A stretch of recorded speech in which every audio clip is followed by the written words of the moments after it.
গোদরেজের free single door compressor change হলো।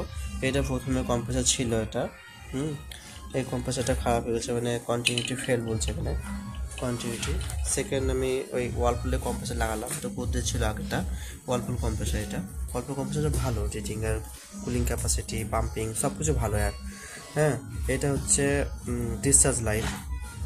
Discharge line প্রথমে join করতে হবে। জয়েন করার পর এখান থেকে পুরো সার্কুলেশন হয়, গ্যাস সার্কুলেশন পুরোপুরি পাইপগুলো এখান থেকে গিয়ে পুরোপুরি আসে, এখানে হিট মানে হিট ত্যাগ করে, এখান থেকে পুরো হিট ত্যাগ করার পর ডায়ার ফিল্টার হয়ে এখানে আসে। ডায়ার ফিল্টার, এটা ডায়ার ফিল্টার হয়ে যে ক্যাপলারি আছে ছোট, মানে 0.31 ক্যাপলারি গেজ থাকে, এই ক্যাপলারি গেজ দিয়ে পুরোপুরি গ্যাসটা মানে হালকা ড্রপ হয়। ড্রপ হওয়ার কারণ থেকে এখানে আস্তে আস্তে গিয়ে কুলিং কয়েল এবং রোটারে ওইখানে যায়। এখানে গিয়ে যখন মানে হিট থাকে, কুলিংয়ের যে চার্জের লস হতে মতো ওটা কুলিং সিস্টেমে পরিণত হয়।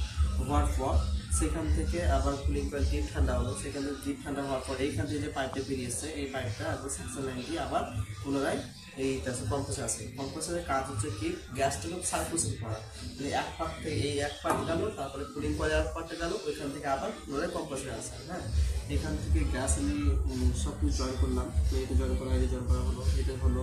তারপরে ডিসচার্জ চার্জিং লাইন, এটা সাকশন লাইন জয়েন করা হলো, নিয়ে ঢাকুন করেছে মেশিন দিয়ে। ঢাকুন করার পর পুনরায় এখানে গ্যাস ভরলাম। গ্যাস ভরা কমপ্লিট শেষ। এখন হচ্ছে কি 10 আছে। হ্যাঁ, 10 ব্যাক প্রেসার 10, এটা 134।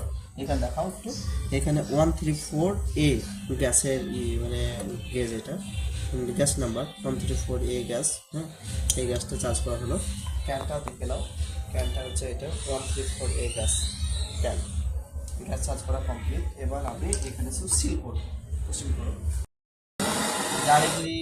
ডাইরেক্টলি এখানে সিল করে দিচ্ছি, যাতে পুনরায় গ্যাসটা যেন নাই হয়, বেরিয়ে যায়।